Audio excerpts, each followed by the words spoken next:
Prediabetes affects 35% of adults age 20 and older and half of Americans age 65 and older.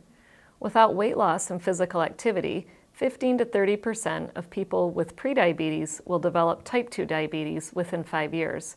So the goal, identify prediabetes and take action to reduce the risk of developing diabetes. Prediabetes can be a silent disease. It usually happens without symptoms, but we know elevated blood sugars affects the eyes, nerve endings, the heart and kidneys, leading to serious health complications. A prediabetes diagnosis increases your risk of heart disease and stroke by 50%. How is prediabetes diagnosed? If you had a fasting blood sugar of 126 or higher, that is diabetes. Prediabetes is 100 to 125, and non-diabetes is less than 100. If you had a non-fasting blood sugar test and your level was 200 or higher, that is diabetes. 140 to 199 is prediabetes, and a blood sugar of less than 140 is non-diabetes.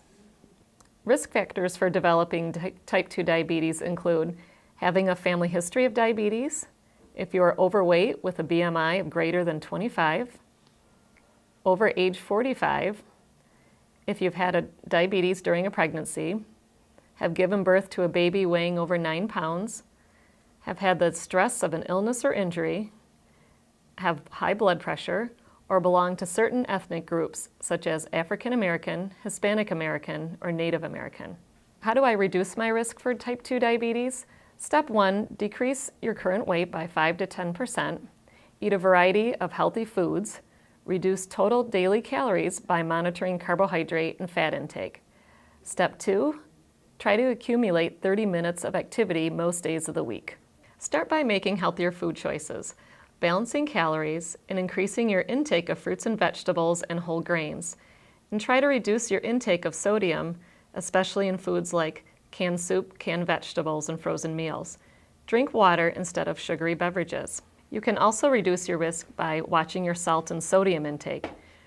Try to keep your salt to about 1,500 milligrams per day. And did you know that a teaspoon of salt has 2,300 milligrams of sodium? Increasing your fiber can also reduce your risk. Eat plenty of fruits and vegetables. Eat whole grains, especially with foods that have whole grain listed as the first ingredient. Eat brown rice and whole wheat pasta instead of white.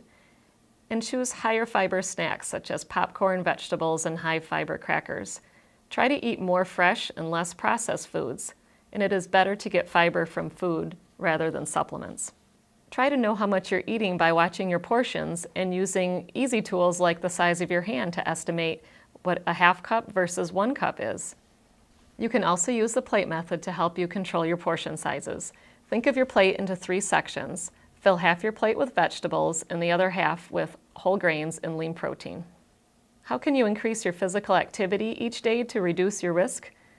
Studies show trying to include 30 minutes of physical activity most days of the week can be helpful. It can be 1 30-minute session or 3 10-minute sessions. Physical activity is any movement of your body that uses energy. Daily ideas for 30 minutes of physical activity include dancing, household chores, yard work, gardening, walk breaks, park your car further, walk your dog, taking the stairs, or even wearing a pedometer to make you aware of how many steps you're taking each day. Key takeaways for reducing your risk of diabetes. Losing as little as 5 to 10% of your current body weight will improve blood sugars and reduce insulin resistance. Engaging in regular physical activity at least 30 minutes most days of the week